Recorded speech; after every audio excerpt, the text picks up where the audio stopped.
Hey guys, it's me, Steve Lulz here. If you like what you see, subscribe and hit that bell icon for me. Today we're going to be looking at stellarblade. This is a third-person action game from Shift Up and published by Sony. It is set to be released on April 26th of this year. And by all accounts, from the trailers that we've seen thus far, it really just looks like a prettier PS5 version of Bayonetta. But Sony's recent trailers show that stellarblade may be much more than just a stellar recreation of the Bayonetta franchise for PlayStation, so let's get into it. The action and the characters are stunning. The aesthetic of protagonist Eve alone probably draw in all the weebs, and the action itself is indeed reminiscent of a Bayonetta-esque title. It's got the moves and the actions learned as the game progresses with this hack and slash feel at the basic level. However, at least from the looks of the trailer, the game features exploration elements like swinging on ropes and wall climbing, and so there is definitely a traversal element to the game. The game also features NPCs, which is interesting because they seem to provide Eve new quests in what appears to be some RPG-centric hub areas, where the player can then go back out into the wild to fight, grind, and complete quests. At least I would assume so. And again, though the comparison has to be made, stellarblade is like Bayonetta in so many ways.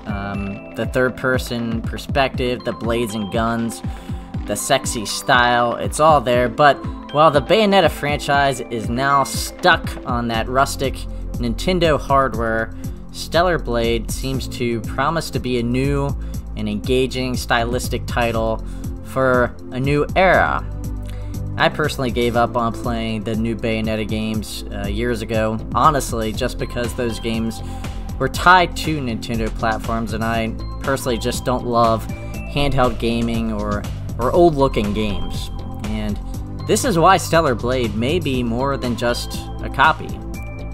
It's got that very Japanese anime style music, it's got a chic new look for the modern era gaming, and it's got this evolved sort of format that many, I think, can get behind, with the exploration style and the RPG elements. But is stellarblade going to be as popular and well-loved as Bayonetta? Well, probably not.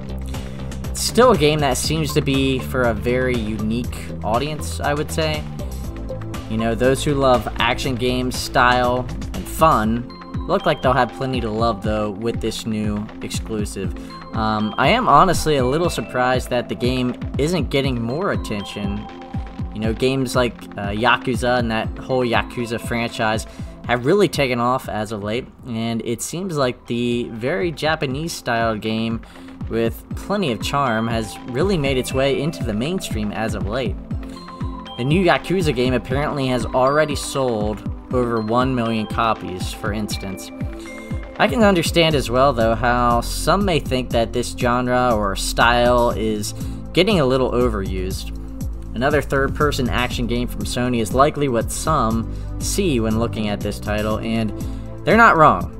It is another third-person action title, but the question then is, can it be more than just a recreation of that feeling that we got when playing Bayonetta?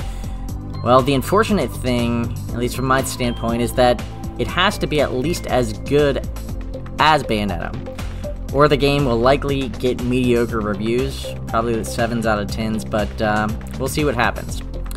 So that's it, folks. What do you guys think? Is stellarblade more than just a Bayonetta clone? Is it going to sell as well as Bayonetta? Or is this just a game that Sony decided to publish to have something in the spring here of 2024? Let me know in the comments down below. Stay stellar, folks. Take care of yourselves. I'll see you on the other side. And again, if you like the content here, feel free to subscribe. I'll see you in the next video.